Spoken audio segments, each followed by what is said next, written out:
जामिया मिल्लिया इस्लामिया जैसी यूनिवर्सिटी के बारे में आप क्या कहना चाहेंगे? देखिए जी, मैं तो उसमें पढ़ा हुआ हूँ और मैं तो ये कहता हूँ कि उससे बढ़िया मुझे कोई यूनिवर्सिटी नहीं लगती है। मैं तो क्लियर करता हूँ।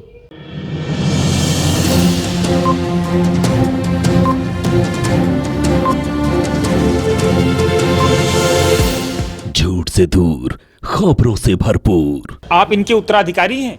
मैं इनका बेटा हूँ। अच्छा, आप इनके बेटे हैं। तो आप यहाँ का जो मुस्लिम समाज है, यंग बच्चे जो हैं, उनके साथ आपका इंटरेक्शन कैसा है? देखिए, मैं जामिया मिलिया इस्लामिया से पढ़ा हुआ हूँ और मेरे 90% मित्र मुस्लिम ही है, अरब भी है। और मेरा मानना है कि हमारे बीच में अभी ऐसी कुछ बातें नहीं है, लेकिन फ़िलहाल जो राजनीतिक माहौल है, इसके बाद में कुछ ऐसा माहौल बन गया है कि हमारे उनके बीच में, चाहे हमारे बेशक नहीं है, लेकिन मन में एक नफरत सी भर चुकी है। वो सोचते हैं कि हम हिंदू है, हम सोचते हैं मुसलमान। ऐसा कुछ भी नहीं है, लेकिन ये कुछ राजनीति जो माहौल चला है 10-15 साल के बीच में, इस ड्यूरेशन में कुछ मामला खराब हुआ है। लेकिन आप जामिया मिल्लिया इस्लामिया से पढ़े, देश की इतनी बड़ी यूनिवर्सिटी है। बीजेपी के तत्कालीन अध्यक्ष आदेश गुप्ता यहाँ पर आए थे, उन्होंने कहा कि राष्ट्रवाद की जननी है, राष्ट्रवाद का ज्वार है, और कई बार जामिया पे ही सवाल खड़ा कर दिया जाता है। देखिए, हम पढ़े हैं जामिया के अंदर, हमें तो कभी ऐसा लगा नहीं।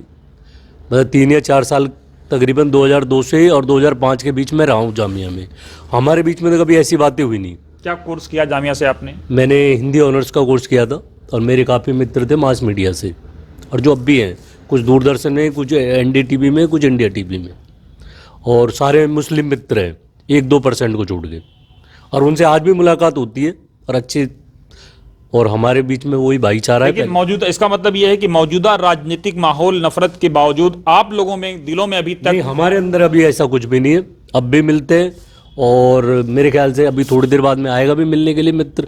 हम वैसे ही मिलते हैं, हमारे बीच में ऐसा कुछ भी नहीं है, और अभी तक हमारे यहाँ पे ऐसा माहौल भी नहीं है। मैं आपको क्लियर कर दूँ। आप क्या ओखला में ऐसा कोई माहौल भी नहीं? अभी तक तो नहीं है, अब आगे का पता नहीं। अभी तक तो सब कुछ ठीक चल रहा है। आप अपने पिता के उत्तराधिकारी हैं, मंदिर की, इस जो लक्ष्मी नारायण मंदिर है उसकी, इनके बाद आप ही उसके वारिस होंगे? जी जी, इनके बाद में मैं ही हूँ।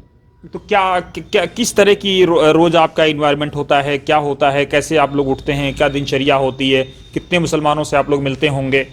आपने तो कहा 90% लोग। देखो, मैं आपको क्लियर कर दूँ, हमारे आसपास सारे मुस्लिम ही है, तो मुस्लिमों के बीच में हमें जाने में तो अभी कोई दिक्कत हो नहीं रही है।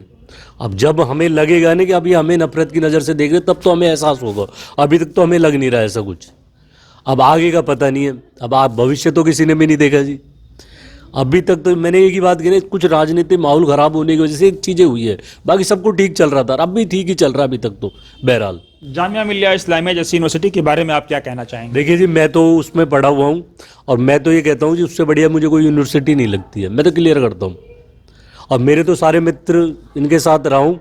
अब लोग कहते हैं कि तुम उसमें पढ़े हो, मैंने कहा हाँ जी बिल्कुल पढ़े, और अब भी पढ़ रहे पढ़ने वाले। लेकिन वो कहने जब पास में जाते हो, जब पता चलता है कि सामने वाला कितना अच्छा है कितना बुरा है। दूर से तो आपको कुछ भी कह सकते हैं, हम तो रहे। ये बड़ी बात आपने कही। तो सीधी सी बात ये है, हम उनके बीच में रहे, बड़े इज्जत से, बड़े पैसे से। कभी उन्हें हमें मतलब इस तरह से पेश नहीं आया कि हम पंडित हैं, हिंदू होने के बाद भी सबसे बड़े वो उतने पंडित हैं। बहुत से लोगों के बीच में जाती है, कह रही है तो पंडित है, लेकिन सब कुछ ठीक है।